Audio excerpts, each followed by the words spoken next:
Աստված օգնական Սրբազան հայր։ Ու շնորհված Վեհապար Հայրապետ այս տարի չի մասնակցում։ Վեհապար Հայրապետը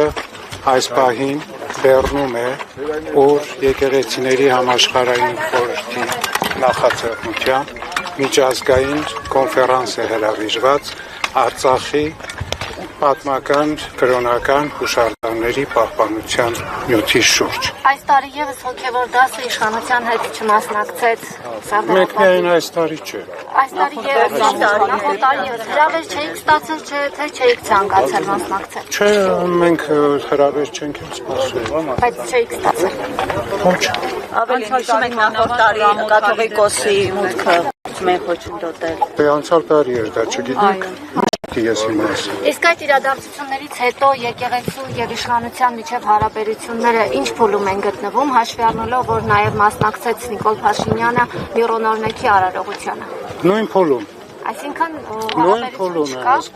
Նույն փուլում են գտնվում։ Հարաբերություններն այնքանով են, ինչ որ աշխատանքային հարաբերություններ կարող են լինել։ Բայց Վեհապարը չի մասնակցում պետական արարողակարգերին։ Հրավեր չի ստանում, թե ինքը չի ցանկանում մասնակցել։ Եթե չի մասնակցում, ուրեմն պատճառները կան։ Ինչ պատճառներ կան։ Եկեղեցին շարունակում է պահանջել Փաշինյանի հրաժարականը։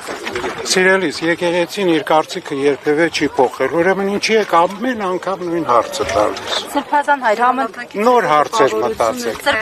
հարցեր մտածեք։ Սրբազան հայր համընդհանուր է սուրացման ֆոնին, հատկապես Արցախ ուրանալու ֆոնին, հայկական Արցախի էջը վերաբացելու տեսլականը որն է Մայրաթորի։ Ես չեմ կարող ասել Մայրաթորի տեսլականը։ Ձեր տեսլականը։ Ես չեմ կարող դրա մասին ասել։ Ամեն դեպքում տեսնում եք հեռանկար, որ հայկական Արցախի էջը կվերաբացվի։ Ամեն պարագային երբևէ չենք հուսալոքվում, ամեն պարագային երբևէ չենք մոռանում ու չենք մոռանա, իսկ թե ինչ կլինի,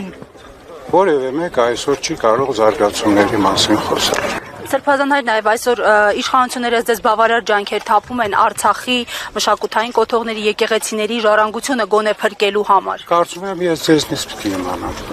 Իսկ եկեղեցին կարող է այսօր ունի այդ ուժը լինելու մերանը, համախմբելու մեր ազգին, որովհետև տեսնում եք ինչ պառակտվածություն կա ազգի մեջ։ Եկեղեցին միշտ է համախմբմանն է եղել եւ դրա համար եկեղեցին երբևէ քաղաքականությամբ չի զբաղվել, որովհետեւ դա կուսակցական գործ է։ Եկեղեցին մշտապես եղել է վերկուսակցական եւ մնում է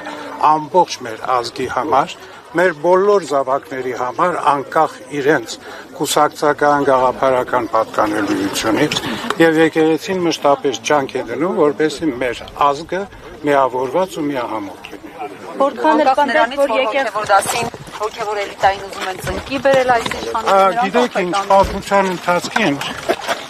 այնքան փորձեր են եղել։ Սկսած բյուզանդական կայսրության, պարսկական,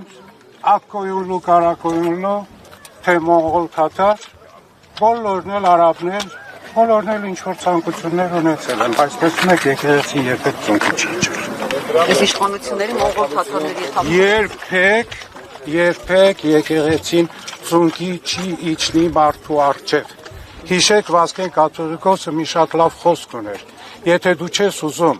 ծնկի իջնել Աստուծո առաջ, ստիպված կլինես մարդու առաջ ծնկի իջնել։ Միայն այդ